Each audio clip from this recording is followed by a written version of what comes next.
అందరికీ నమస్కారం అండి. ఈ వీడియోలో అయితే మనం సాహిత్యం అంటే ఏంటిదో తెలుసుకుందాం. నేను మొదటి భాగంలో అయితే సాహిత్యం అంటే ఏంటిదో వివరణను ఇచ్చాను. ఇది రెండో భాగం అండి. ఈ వీడియో అయితే చాలా ఇంట్రెస్ట్గా ఉంటుంది, ఎందుకంటే సాహిత్యం అంటే సముద్రం. ఇది రెండో భాగంలో ఇందులో కూడా కొంచెం చెప్పాలనుకుంటున్నాను. ఇంకో మూడో భాగం నాలుగో భాగం అవుతుంది కావచ్చు సాహిత్యాన్ని గురించి. ఈ వీడియోని అందరు లైక్ చేసుకునండి, ఎందుకంటే మీలాంటి నేర్చుకుని ఇంకొంతమందికి చేరుతుంది ఈ వీడియో అనేది. ఛానల్ని అయితే సబ్స్క్రైబ్ చేసుకోండి. ఛానల్ని సబ్స్క్రైబ్ చేసుకుంటే మీకు లాభం ఏంటిదంటే, మీరు ఏమైనా నేర్చుకోవాలనుకున్నా, పద్యాలు వినాలనుకున్నా నా ఛానల్ యొక్క నోటిఫికేషన్స్ మీకు అనేటివి వస్తాయి అన్నట్టు. నేను వీడియోస్ పెడతాను కదా, అప్పుడు మీకు నా ఛానల్ యొక్క నోటిఫికేషన్స్, నేను వీడియో పెట్టిన నోటిఫికేషన్స్ అనేటివి అన్నీ మీకు వచ్చేస్తాయి. అందుకనే వీడియోని లైక్ చేయండి. మరిన్ని వీడియోస్ కోసం ఈ ఛానల్ని అయితే సబ్స్క్రైబ్ చేసేసుకోండి. ఇదేనండి. అయితే మనం మొదటి వీడియోలో సాహిత్యం ఎన్ని విధాలుగా విభజించబడుతుంది అనేది తెలుసుకుందాం. 2 విధాలుగా విభజించబడుతుందని. ఈ వీడియోలో అయితే మనం 2 విధాలుగా విభజించిన రెండింటిలో గల భేదం ఏంటిదో తెలుసుకుందాం. సాహిత్యం 2 విధాలుగా విభజించబడుతుంది. మొదటిది వాజ్మయం, రెండవది సారస్వతం. వాజ్మయాన్ని గురించి అయితే ఇప్పుడైతే తెలుసుకుందాం. వాక్ అనే పదానికి మయం అనే పదం చేరినప్పుడు వాగ్మయం అయింది. వాక్ అంటే మాట అనే అర్థం, మయం అంటే నిండినది, కూడినది అనే అర్థం. వీటిని రెండింటినీ కలిపితే మాటలతో కూడినది లేదా నిండినది అనే అర్థం వస్తుంది. ఇది పద అర్థం. ఇక దీని అర్థం వెతికితే శిశువుకు తన జననం నుండి నేర్చుకున్న ప్రతి మాట, ప్రతి ఆట, ప్రతి ఆట అన్నీ వాజ్మయం కిందికే వస్తుంది అనుకోవచ్చు. అంటే ఈ పారాగ్రాఫ్లో ఏం వివరించబడిందంటే, వాక్ అనే పదానికి మయం అనే పదం చేరినప్పుడు వాగ్మయమైంది. వాక్ అంటే మాట అనే అర్థం వస్తుంది. మయం అంటే నిండినది లేదా కూడినది అని అర్థం వస్తుంది. వాక్ మయం అని రెండింటిని కలిపితే వాక్మయం అయింది కదా. ఈ రెండింటి అర్థం ఏంటిదంటే మాటలతో కూడినది, మాటలతో కూడినది అనే అర్థం అయితే ఇప్పటిదాకా వచ్చింది. అయితే ఈ వాజ్మయం కూడా అర్థమైంది కదా ఇక్కడి వరకు. అయితే తర్వాత ఏంటిదంటే, ఇది చెప్పు మర్చిపోయినా, దీని అర్థం ఇది ఇంకోటి ఉంటుంది కదండి. ఇది పదం యొక్క అర్థం. ఇంకోటి ఏంటిదంటే దానికి అర్థం ఉంటుంది కదా. ఇప్పుడు భూమి అంటే ఏంటిది? భూమి, ధరణి అవన్నీ పర్యాయ పదాలు. భూమి అనే పదానికి అసలైన అర్థం ఏంటిది? మనుషులు జీవించేది భూమి. భూమిపైన గ్రావిటీ శక్తి ఉంటుంది, ఆకర్షణ శక్తి ఉంటుంది, ఇదంతా ఉంటుంది కదా. అట్లానే ఈ వాగ్మయం అనే పదానికి అర్థం వెతికితే శిశువు తన జననం నుండి, అంటే ఒక శిశువు, ఒక పిల్లవాడు తన జననం నుండి నేర్చుకున్న ప్రతి మాట, ప్రతి ఆట, ప్రతి పాట అన్నీ వాజ్మయం కిందికే వస్తాయనుకోవచ్చు అని ఈ పారాగ్రాఫ్లో అయితే తెలుపబడింది. ఇక నెక్స్ట్ చూద్దాం. ఈ వాజ్మయాన్ని పరిశీలించినప్పుడు ఇది కూడా రెండు విధాలుగా గోచరిస్తుంది. అదేంటిదంటే శాస్త్రవాజ్మయం, కావ్యవాజ్మయం. అయితే ఈ వాజ్మయం కూడా 2 విధాలుగా గోచరిస్తుంది అట. ఏమేమో శాస్త్రవాజ్మయం, కావ్యవాజ్మయం. ఈ శాస్త్రవాజ్మయం, కావ్యవాజ్మయం అంటే ఏంటిదో తెలుసుకుందాం ఇప్పుడు. శాస్త్రవాజ్మయం అంటే సమస్త శాస్త్రాల సమాహారం. శాస్త్రాలు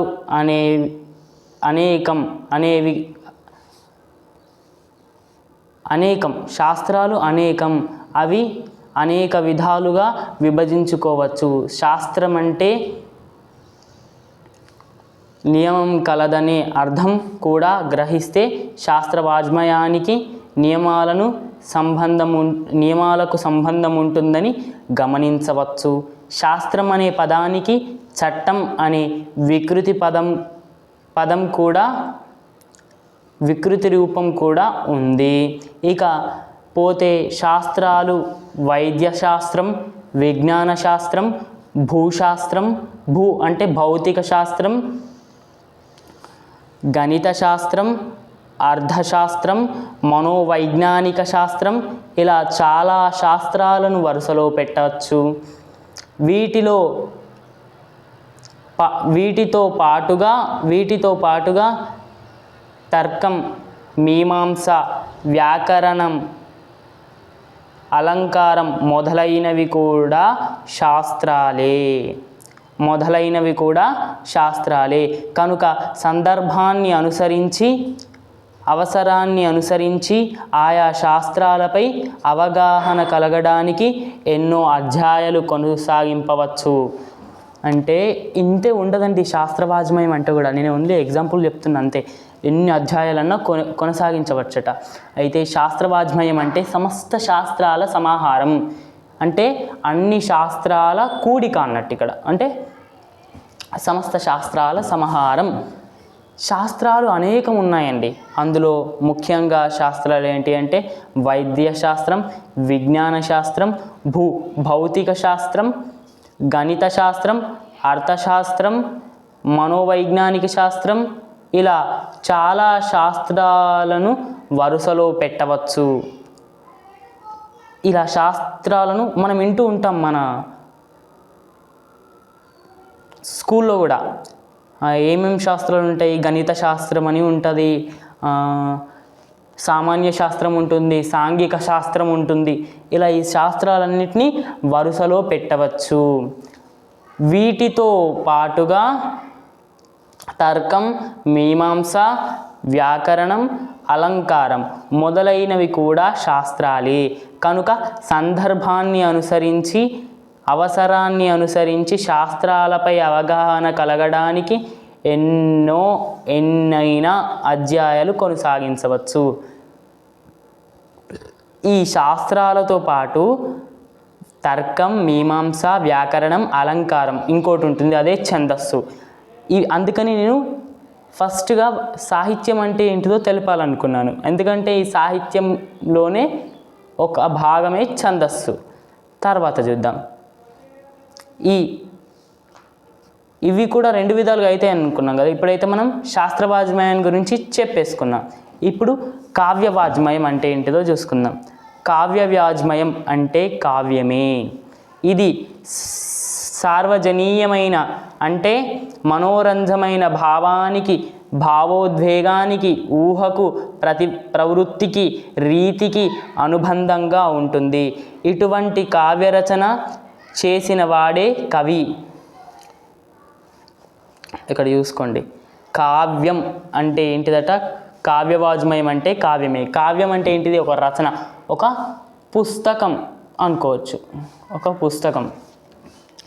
కనుక కవి అయినవాడే కావ్యాన్ని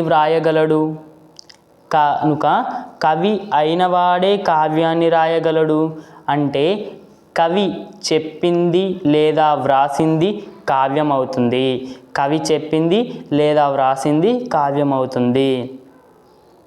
కవయతీతి కవి. ఈ చాటు శ్లోకాన్ని అయితే చూద్దాం. కవయతీతి కవి తస్య కర్మ కావ్యం. అంటే వర్ణించువాడు కవి, అతని కర్మ కావ్యము చేయుట. వర్ణించేవాడు కవి, అతని కర్మ, అతని కర్తవ్యం కావ్యం రచించడం అని విద్యానాథుడు కౌతి శబ్దాయతే విమృశతి రసభావాన్ ఇతి కవి తస్య కర్మ కావ్యం. రసభావాలను విమర్శించువాడు కవి, అతని రచన కావ్యము, అతని కర్తవ్యం కావ్యము అని భట్టగోపాలుడు లోకోత్తర వర్ణనాని పునా కవి తస్య కర్మ కావ్యం. లోకోత్తర వర్ణనా నైపుణుడైన కవి యొక్క కర్మ కావ్యం రచించుట అని ముమ్మటుడు అంటే వీళ్ళందరూ ఈ ముమ్మటుడు, భట్టగోపాలుడు, వీళ్ళందరూ ఎవరైతే ఉన్నారో ఒకటే విషయాన్ని మనకు అందించారు. చూసారా? అంటే కవి కర్మ ఏంటిది? కావ్యం రాయడం అనేది మనకు అందించారు. ఇక తర్వాత చూస్తే ఈ రకంగా కవి కావ్యం అనే అంశాలను మనం పూర్వీకులు ఏనాడో క్షుణ్ణంగా వివరించారు. ఒక కావ్యాన్ని రచించాలంటే ఆ కవికి లోకోత్తర నైపుణ్యం, దేవతానుగ్రహం, ఇది ముఖ్యమైన పాయింట్ అండి. లోకోత్తర నైపుణ్యం, దేవతానుగ్రహం ఉండాల్సిందే. లోకోత్తర నైపుణ్యం అంటే లోకంలో జరుగుతున్నవి ఏంటి అనేది దైవానుగ్రహం అయితే తప్పకుండా ఉండాలి.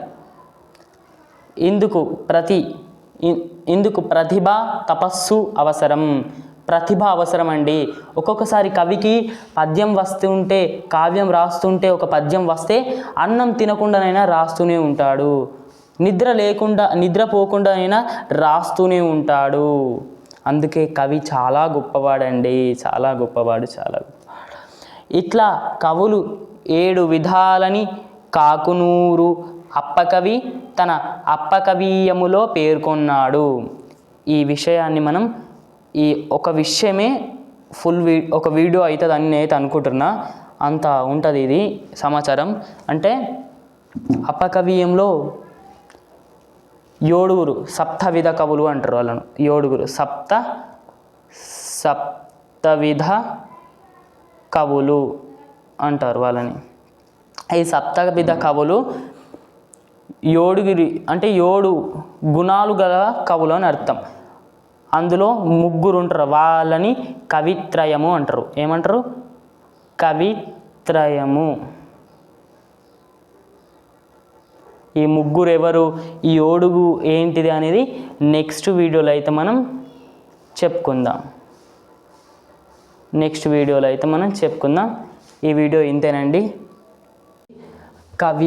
కావ్యము ఇవన్నీ కావ్యవాజ్మయం ఇవన్నీ ఉంటాయండి. నెక్స్ట్ వీడియోలో అయితే మనం అప్పకవి తన అప్పకవీయంలో సప్తవిధ కవులు ఎలా చేశాడు, అంటే కవిత్రయంలో 3 ఉంటారని చెప్పుకున్నాం. ఆ 3 ఎవరు అనే విషయాలన్నింటినీ నెక్స్ట్ వీడియోలో చెప్పుకుందాం. వీడియో నచ్చినట్లయితే వీడియోని లైక్ చేయండి. మరిన్ని వీడియోస్ కోసం ఛానల్ని అయితే సబ్స్క్రైబ్ చేసేసుకోండి.